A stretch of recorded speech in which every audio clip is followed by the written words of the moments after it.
Listen, I think it's time for us to have a conversation. I think it's time for us to have a little bit of a rant here, of a little bit of a debate. A lot of Dragon Ball Z fans really think there's no debate. I beg to differ. And I may be the only Dragon Ball fan who thinks this. I may be the only person on this planet who has this opinion, but Vegeta is a better character than Goku.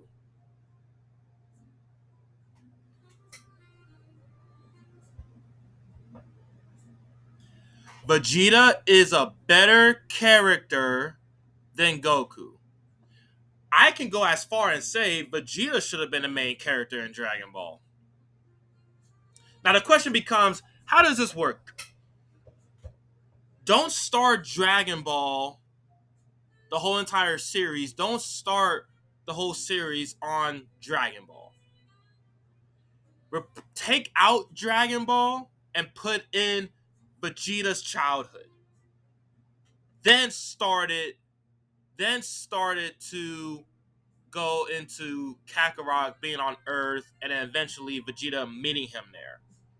Start off with like the adventures of Vegeta and then Kakarot's arrival, then Dragon Ball Z Kai. There we got your story. Now, as you can tell by the title, I am not only a Batman lover, I'm also a Vegeta lover as well. Vegeta is actually my favorite character in the whole entire Dragon Ball series. Let's start from the beginning. So, in the beginning, you had Vegeta pretty much losing his homeworld, right?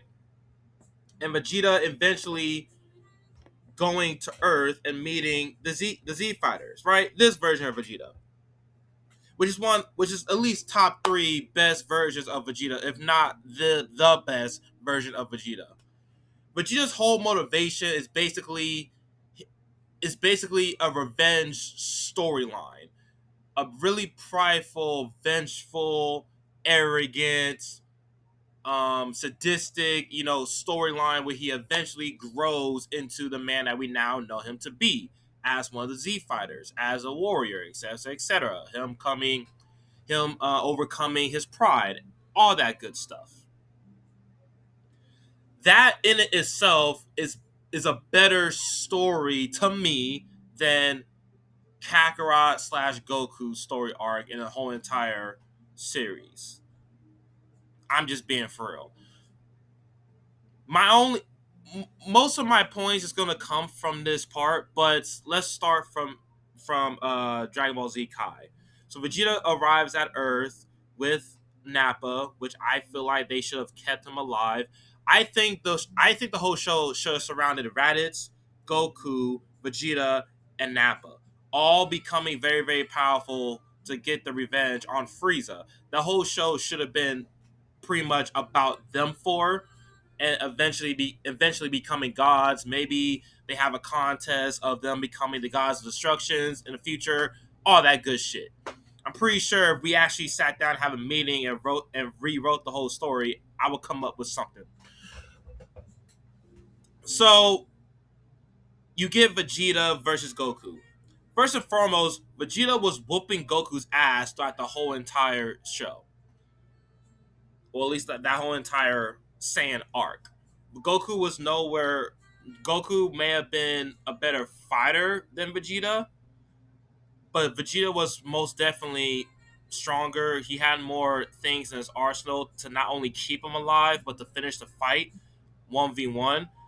The second Vegeta went Saiyan ape on Goku's ass. He was low key playing with his food. That's where that Saiyan pride comes into play, which again in the storyline is what eventually ends up being his downfall. But everybody, at least back when I was watching it, everybody can make it seem like Goku would have beaten Vegeta. No, Goku would have died. Goku, if it wasn't for Gohan and Krillin, of course Yajirobe, like if it was literally plot save Kakarot, if I'm being honest with you. Vegeta was literally torturing Goku, and if they would have showed up a few hours later, Goku would have been dead easily. Goku would have been dead, and Vegeta, him being the strongest character on planet Earth at the moment, nothing would have stopped Vegeta of getting those Dragon Balls. It just is what it is. So that's my first opinion. Second opinion, they gave Vegeta this whole arc of him wiping out Frieza's men, him fighting Kui, him fighting Dodoria, him. Vegeta was literally getting it out the mud when it came to him trying to catch Frieza, trying to become a Super Saiyan, trying to get stronger every single episode. Vegeta was low-key on timing. And where was Goku? Recovering from the ass beating Vegeta gave him. So meanwhile, Vegeta was damn near death. Went back to base, healed up within a few hours or within like a day or something like that, and was right back to it. Okay, back onto the mission. Like you can't. You have. I can only. You can only respect that. So where was I going with this? The Vegeta arc in the Namek Saga, Planet Namek Saga, or which leads into the Frieza Saga. Vegeta was on time in that whole entire saga. He was literally ready to squabble up. What was it, like 6-7v1? Because he knew Gohan and Krillin was not gonna do shit to the Ginyu Force. He was ready to literally leave it out all on the line just to fight these guys. Like what was his name? The one that froze time, Gildo or something like that. He wiped him out, and then he was on par with Raccoon, and they eventually got his ass beat. So, but yeah, Vegeta. I think Vegeta kind of knew it was up once Frieza called the Ginyu Force, because even he showed how fearful he was when he found out that he did call the Ginyu Force. But he still took the fight to them. Like, hey man, they coming, so we might as well go down swinging. So, and then here comes Goku's late ass. That's another thing too that kind of pisses me off about Dragon Ball. It's it's always Goku. I know he's the main character, and they're trying to like portray him as like this Superman kind of guy. I just don't like that, especially when it comes to Superman identity. If you want to know my thoughts on Superman, go back and watch why I dislike Superman video. I just feel like they hold Vegeta in that at towards the end of that saga, because he put in the most work and showed and they gave him nothing for it. If anything, he fucking died at the end. Tears of a proud Saiyan and everything. Which leads me to my next point. Vegeta literally has top 5, top 10 speeches and moments in the whole entire Dragon Ball series, other than Goku becoming Super Saiyan the first time, and him becoming Super Saiyan God, and him eventually becoming Super Saiyan 3. Which leads me to my next point. When it comes to Super Saiyan forms, Vegeta gets hold there as well. The fact that he didn't even get a Super Saiyan 3 form up until Dragon Ball Dragon Ball Daima, I believe is how you pronounce it. In itself, it's hold. Like, come on, like, meanwhile, Goku gets Super Saiyan 3, Super Saiyan 4, Super Saiyan 5. If you want to add in Dragon Ball AF, then Super Saiyan God, then Super Saiyan God, Super Saiyan, then he gets Ultra Instinct. Like, I get why they do it from a storyline perspective, but it's like, if your main character is getting stronger off of you weakening other side characters, is kind of fucked up. The reason why I give Naruto Shippuden so much grace is because even though Naruto is the main character, you have all these other characters getting new techniques, getting stronger, etc., etc. That's why people kind of dislike how they did Rock Lee in Naruto Shippuden, because he went from this guy with so much potential who eventually gets injured, a career-ending injury, a life-threatening injury, to him healing, coming back, getting a new technique, and in Naruto Shippuden, you don't do shit with him. like, like you do shit with Shikamaru, you do shit with Neji, but everybody else, especially Rock Lee, you don't do anything. Like I don't like storylines like that to where you have to sacrifice other side pieces for one character.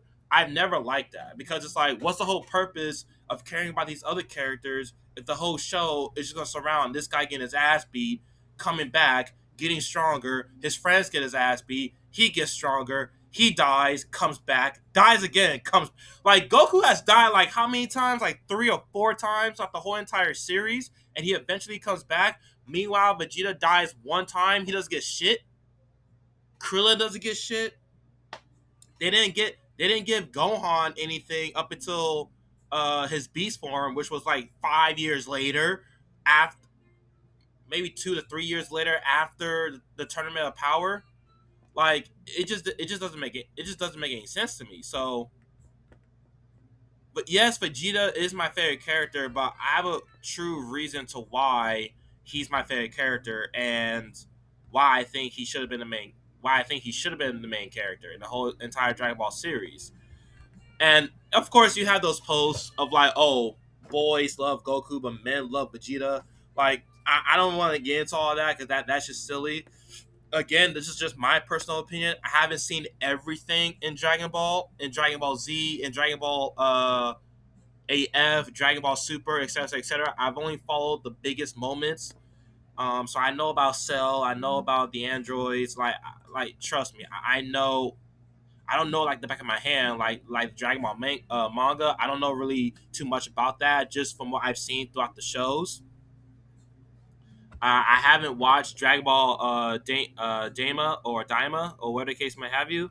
I haven't seen that yet, and I really don't want to because there's really nothing else for me personally as a fan because like it's cool that Piccolo gets a new form. It's cool that Gohan got a new form, but at the end of the day, it's like at this point, just make these guys gods, bro. Just make Vegeta the god of destruction and have Goku be his angel or some shit like that. But yeah, that's pretty much my rant when it comes to this video. How you guys feel? Let me know your thoughts in the comment section down below. Am I on the right track? Am I bullshitting? Am I just talking out my ass? Because yeah, I really don't have anything else to add. So I guess you guys take it easy. Be on the lookout for DC and my Marvel movie slot for Phase 2. We're about to end it. If you guys want me to continue it for Phase 3, let me know. Get those likes up. Get those viewership up. Share it to all your friends. Of course, share this video and of course like this video up. And then other than that, y'all take it easy.